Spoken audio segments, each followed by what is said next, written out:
It's 2021. Where's our ammo? We're going to talk about the ammo crisis coming up next on GBGuns.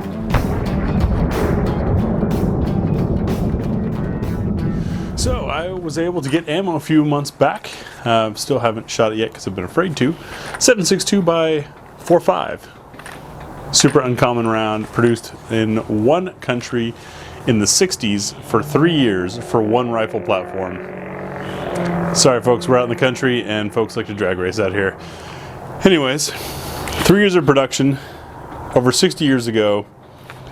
This ammo had to be stored meticulously, taken care of for decades, and then make its way to the US and eventually into my hands in good shape. You'd think this would be expensive, right? Actually, it cost less per round than this box of Federal 5.56, made here in America for for America's most popular rifle, and a caliber that is used worldwide versus one forgotten about 60 years ago. That doesn't make sense. Let's take a look at the reasons why they say we're not getting any ammo. First one, supply and demand. Okay, I'll bite. While I do have multiple degrees, none of them are in economics. So if you are an economist and have deeper insight to this, please enlighten us in the comments below. Essentially, they're saying that there's more demand for ammunition right now than there is supply. That's causing shortages and prices to increase. That normally would work, but then I remember 2012, and some of you might as well. When the Obama election happened, we had two major wars going on, with all of our ammunition major suppliers being contracted in for supplying military ammunition in 5.56, 223, 5.56, 9mm, the military cartridges, of course. Even if that wasn't usually the main production for them, they would change over machines to meet demand. We also had Obama buy 1.6 billion rounds for the Department of Homeland Security. It's a lot of ammo for DHS. Anyways, that's a big spike in demand. We had the uncertainty of the election going into it, then we had the oh crap Democratic president elected, all of that panic going on, and there was an ammo crunch. It lasted for a few months. I made it through that ammo crunch by simply shifting over the calibers that I shot. Went from shooting the common 9mm 223 to shooting 9x18 and 5.45 or 7.6239. And after a few months, things leveled out. That hasn't happened this time. We're now over a year in. So what's different? Major wars? Not so much. Massive military contract? Not that I am aware of. In fact, most of the big military ammo news that we've heard is from them moving away from some of the calibers that we love most. On top of that, you look at the change in what 9mm ammo the US Army is going to be using, and that old 9mm ball didn't cut it anymore. Now they're using that stuff that SIG came up with. So that shift shouldn't have so much of an impact. So what are they saying is causing the demand? Well, obviously we've got civil uncertainty, civil unrest. We've had basically a year of riots or peaceful demonstrations happening around the country, including less than an hour from us in Portland, Oregon, where something was burning pretty much every night for the last 10 months. And people understandably armed up. We saw record gun sales in 2020. The count I saw was somewhere around 30 million NICS checks conducted in the year. Of course, not every NICS check is a firearm purchase. There are also NICS checks that are multiple firearms purchases. So we just kind of average it out at 1 for 1. So 30 million guns. Go America. That's a lot of guns sold. They say it's a lot of new gun owners. I understand that too. However, I want you to think back to your first gun purchase. Not your most recent one, your first one. How much ammo did you buy? For me, of course, it wasn't a defensive purchase. I was 18, living in California, so it was a bolt-action rifle, and I got a couple boxes, just making sure it was the same chamber as what was on the ammo was chambered for the rifle, and that was it. Even when I got my first handgun, after moving back to the US, a couple boxes, I think 2 boxes of defensive loads, one to make sure that it runs in the gun, and then one to have in my carry, and a couple boxes of ball to practice with. And I was an enthusiast at that point. I was shooting quite often, But most new gun owners, especially if they were anti-gun or on the fence about guns before and just got into it, they're not immediately diving into shooting every weekend. So how much ammo could they really be buying? I have a hard time believing they're buying cases of ammo. So where does that leave us with what's going on with ammo prices and supply where they are right now? Well, I, probably like many of you, have several cases on back order, some of which have been on back order since last February, nearly a year now. In the time that I've been waiting for my ammo to come, I've seen those same vendors sell other cases of ammo. I can't fault them for that. The way they work, they're not looking at 5.56 ball or 9mm ball versus 5.56 ball and 9mm ball. They're looking at the SKU, the specific item number given to that particular load for that brand and that product at that pricing. And in their minds, they have not replaced that. What has happened though is we've seen pricing go way up. Where it's going up, I'm not entirely sure, but I do know that at your local gun store, your mom and pop shops, they're being squeezed for a lot more per ammo box than they used to, and that forces them to put a higher price on there. So if these online vendors, for example, that I ordered cases from, are getting hit with the same thing, and that case of 9mm that I paid $212 for now costs them $4 something, I can understand them being hesitant about filling my order.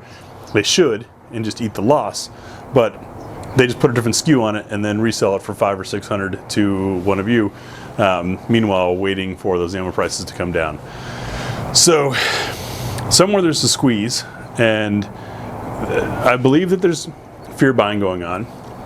I believe we've had self-defense needs and new owners. I do not believe that the fear buying and those new gun owners are why there's a critical shortage of all calibers. If you notice, everything. Even, here's another great point for you. The last ammo crunch we had, 22 LR was one of the first things to go away. Now the story I was told was that the propellant used, or a major part of producing 22 LR, involved the same stuff that could go into primers for rifle and pistol ammo. And so for that reason, ammo manufacturers turned off 22 LR to turn on more rifle and pistol. Yet this time it's been the opposite story. 22 LR is still around. The prices have gone up, but it's still around. So if it's such a critical component to manufacturing, how come it's still being, I don't understand. So what do we do? That's, I guess, the main point, right? Well, here at GBGuns, as independent journalists, we're not prostitutes and we're not pimps. We don't dance for money, and we don't sell you, our audience, out for affiliates. We do have one affiliate code, interestingly enough, involved with ammo squared, but the revenue from that goes into our own ammo supply, and unfortunately, Ammo Squared, being a small mom and pop company, can't fill their demand either. So you've seen, those of you who have used our code to sign up for it, you've probably seen that they've dropped 9mm altogether. They're not taking in any new members. They're trying to hold things where they are, where they can meet demand. So they're stuck in the same pinch too. And for us, what I was getting at is we don't have the funding coming in to keep buying $600 cases and have 9mm. Personally, I refuse to. It puts us at a tough point. I just took a look. Thank you to those who have been patron members. I've never withdrawn from patron in the 3 years we've had it, and I do have enough in there now to buy a case of 9mm, and we might have to do that to keep the channel going. I mean, that's what the funding was supposed to be for anyways, right? You guys are supporting the channel. I hadn't touched it. Now it's a crunch. But the point is, I don't want to pay $600 for a case of 9, and I sure as hell don't want to pay $750 or more for a case of 5.56 223.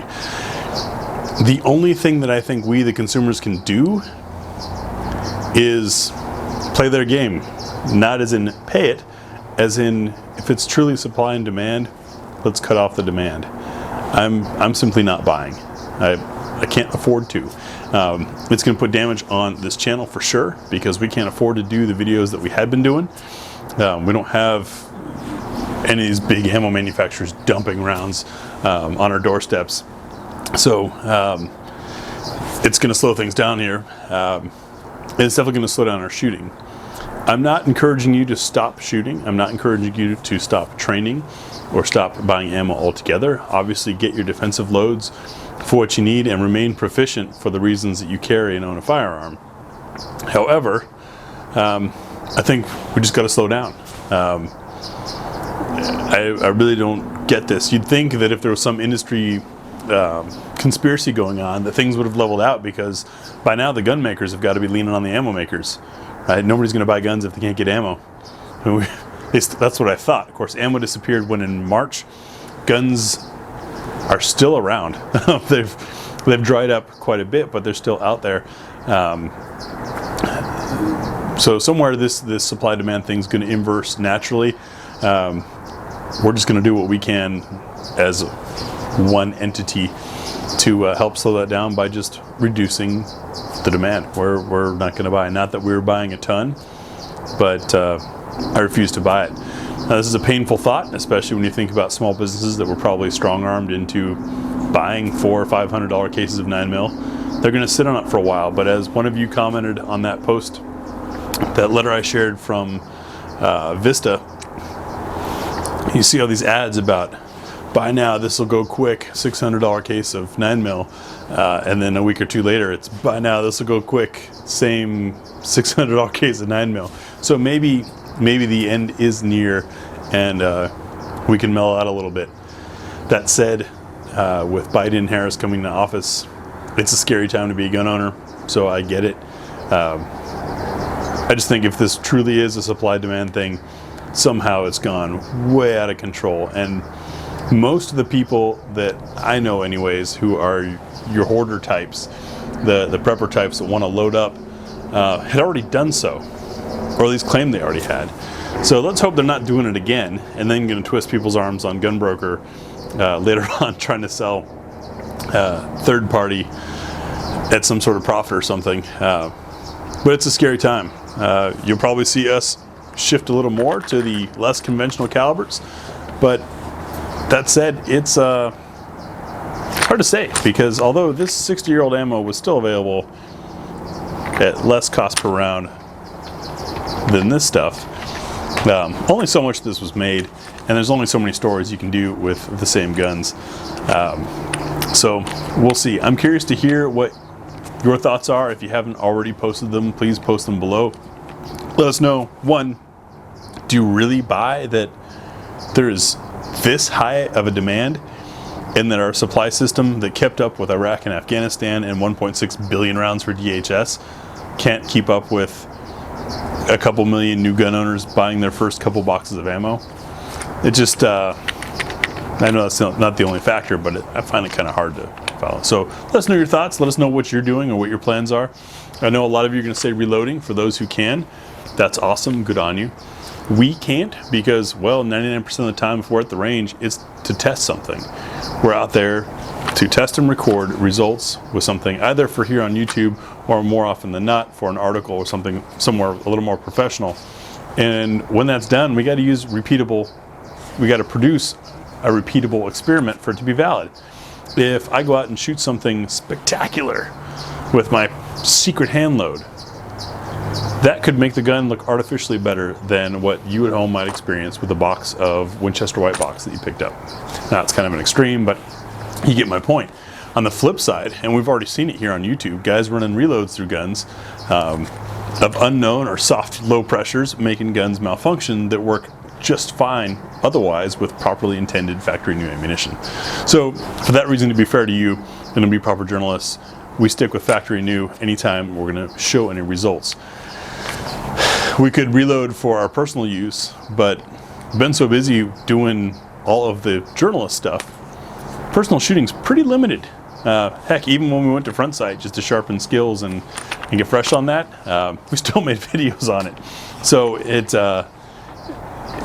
reloading just out of the question for us. So I'd like to hear what your solutions are. It's weird that this time the Soviet stuff, Soviet calibers, quote unquote, are also gone. 5.45, 7.6239 has gone up.